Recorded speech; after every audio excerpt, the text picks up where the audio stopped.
Est-ce que le problème, c'est l'ignorance à la solution au VIH qui est ton problème?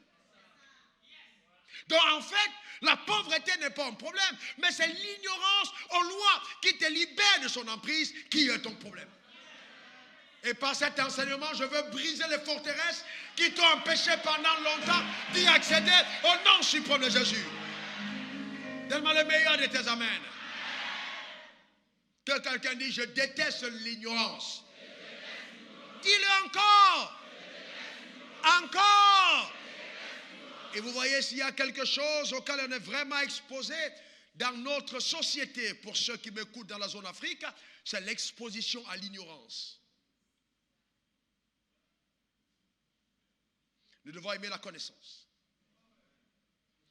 Eh bien, nous devons aimer la connaissance. J'ai parlé d'une grande loi majeure. Regardez, il y a tellement de lois qui gravitent autour de la loi de la foi, la loi de la proclamation. Par exemple, ce que vous n'avez pas appelé à l'existence n'arrivera jamais.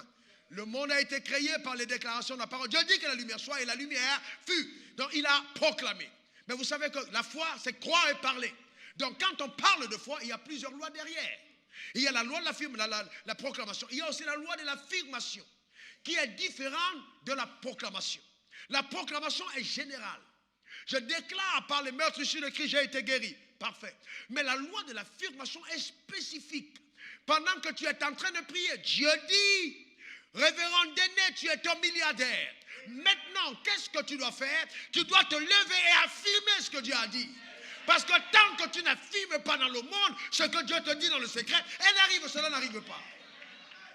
Voyez-vous? Et certaines personnes ne le savent pas. Et on va à l'église, on dit non, ne dites pas des choses pareilles parce que ça peut paraître orgueilleux. Non. Non, non, non, non, non, non, non, non, non, non. Si vous ne le dites pas, cela n'arrive pas. Alors je viens informer sur certaines personnes ici que vous êtes des milliardaires. Quelqu'un n'a pas compris de quoi je parle. Non, non, non, ton amen c'est bon, mais à un certain moment, tout seul dans la rue, tu l'as dit de toi-même, je suis un milliardaire. C'est ça la loi de l'affirmation. Est-ce que quelqu'un comprend de quoi je parle? Même si tu ne crois pas, ajoute ceci, mon pasteur dit de moi que je suis un milliardaire. C'est suffisant.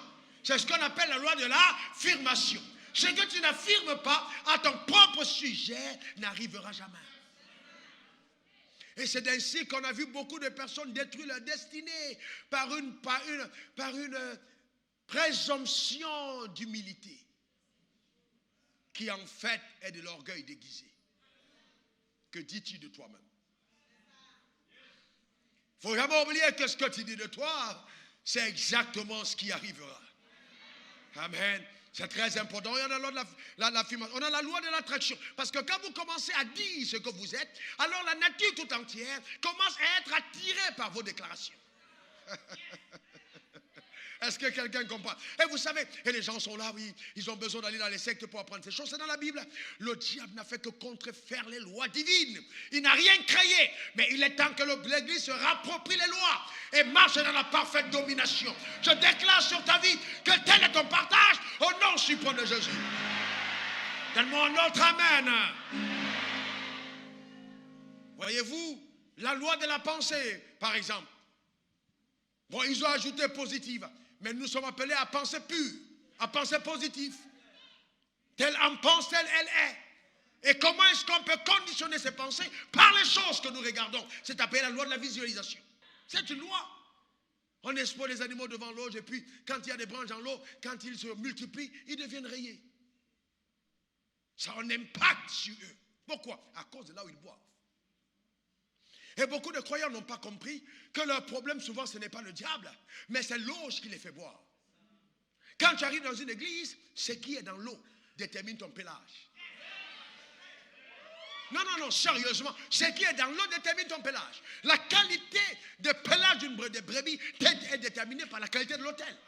Donc si l'eau que vous buvez est une eau qui ne permet pas que vous soyez éclatant de gloire, vous ressemblerez au message que vous entendez.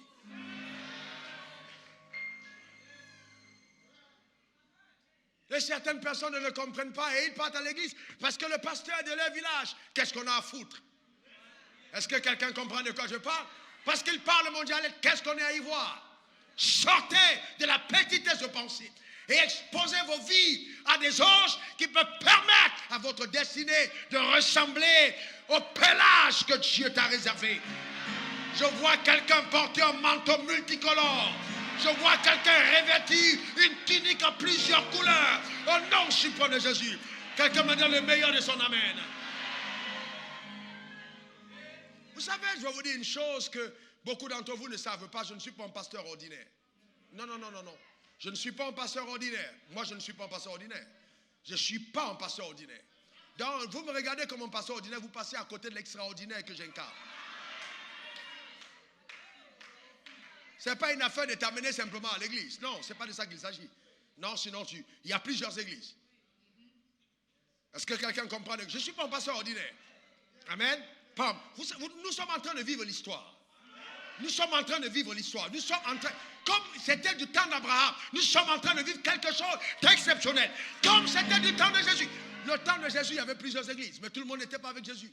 Vous êtes à un hôtel de l'histoire prophétique. Vous le verrez de vos propres yeux. Vos enfants comprendront mieux ce que je dis quand on sera parti.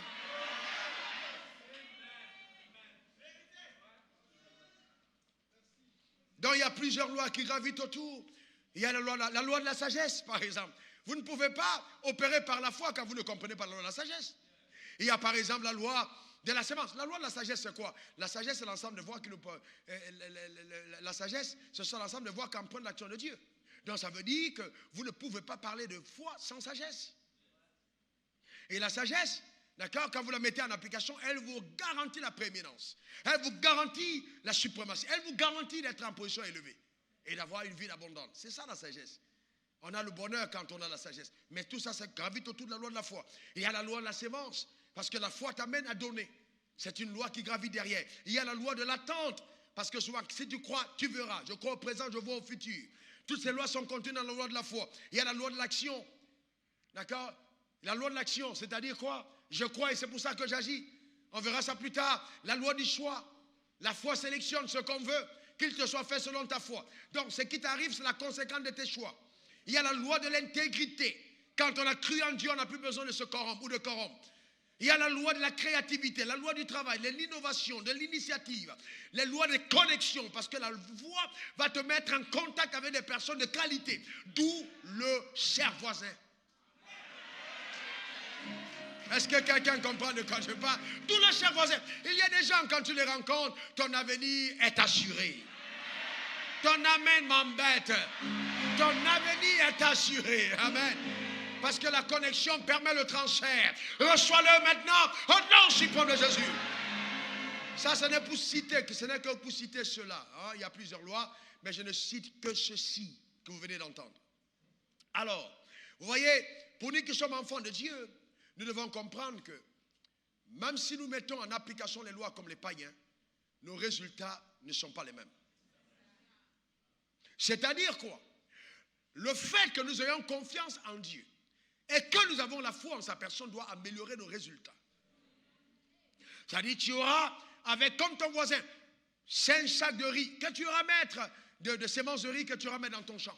Mais à la fin, il récoltera 50 sacs. Mais toi, tu récolteras 500 sacs. La différence de 450, c'est le surnaturel qui accompagne tes résultats. Est-ce que quelqu'un comprend de quoi je parle? Je prophétise sur ta vie et je déclare que tes résultats seront différents. Au nom suprême de Jésus. Ton amen m'embête. Il est anormal que tu aies des résultats comme les autres. Rappelez-vous d'Isaac notre père. Il sèma à Guérar et il recueillit cette année le centuple. Je déclare que toutes ces semences qui émanent de toi produiront le centuple au nom suprême de Jésus. Et donc, quand vous avez compris cela, alors vous comprenez pourquoi j'aime dire que la prière et le jeûne sont insuffisants pour te rendre riche. On est d'accord là-dessus. La prière et le jeûne sont insuffisants pour te rendre riche. Hélas, beaucoup de personnes sont pauvres parce qu'elles prient beaucoup. Sérieusement, parce que vous voyez, vous êtes tellement habitués à prier, que finalement vous priez sans sagesse. Vous priez sans action. Et le ciel ne peut pas récompenser une vie de quelqu'un qui jeûne et prie sans agir. Vous ne pouvez pas avoir accès à la richesse en priant seulement. Non. C'est impossible. Mais dans le moment de prière, parce que la prière est vraiment importante dans l'acquisition de la richesse, il faut comprendre, la prière doit te mener à l'instruction. Je prie et j'ai accès à l'instruction. Voyez, je prie pour une instruction. Dieu me parle pendant que je prie. Et l'instruction prophétique est la clé de la distinction. D'accord? Et l'ascenseur qui te mènera à l'élévation. Donc, vous voyez, c'est ça, l'instruction prophétique. Je prie, j'ai une instruction. D'accord? Comment tu gères les choses que Dieu te donne dans la prière? Ah oui, je crois en la richesse, oui. Mais quand tu pries, Dieu te parle. Comment tu gères ce que Dieu t'a donné comme parole, comme instruction? Vous voyez? C'est important. Et voyez, bon, voyez.